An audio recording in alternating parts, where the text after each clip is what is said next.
When I tell people I'm a home brewer, I usually get a lot of questions. You actually make your own beer? How long does that take? How did you make something that was this flavorful? Boston is one of those cities where there's a lot of home brewers. A lot of people will start with, like a 5-gallon pot on like a dirty kitchen stove in Allston. As a lot of home brewers know, it's a slippery slope. Once you make one beer, you're likely to continue to make beer and your system will grow, your knowledge will grow, and then it kind of becomes an obsession. This is something I'm very, very passionate about. Not only making beer from the perspective of being able to taste different things, but also the challenge. As a scientist, I think in terms of numbers, and I think in terms of precision. Some of the problem-solving techniques that I have as an engineer has to be utilized in order to actually figure out how to incorporate different flavors into a beer. As the craft beer segment as a whole grows, I think interest in homebrewing is growing as well. Craft beer is handmade products. They're going to have more flavor, more aroma. There's a little bit more character to the beer than you would a typical standard American lager. Harpoon IPA was what inspired me to learn more about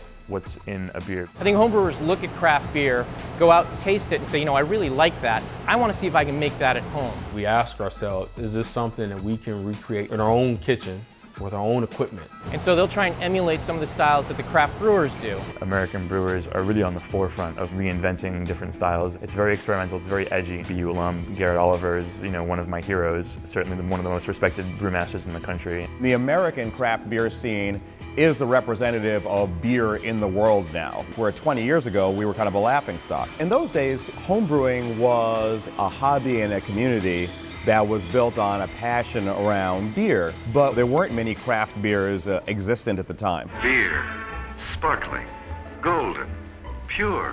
What people often forget is what beer used to be, an industrialized beer culture, which came with an industrialized food culture, unfortunately. In today's brewery laboratories, knowledge passed down through the centuries is combined with modern chemistry of food. The beers that we drank in college were yellow, they were fizzy, and if you were lucky, they didn't have much flavor. The ones that had a lot of flavor, the flavor was bad. Bud Light, Coors Light, Miller Lite, that was kind of it. I was building a homebrew club, and we were kind of all huddled together trying to figure out how could we make the kinds of beers that we liked.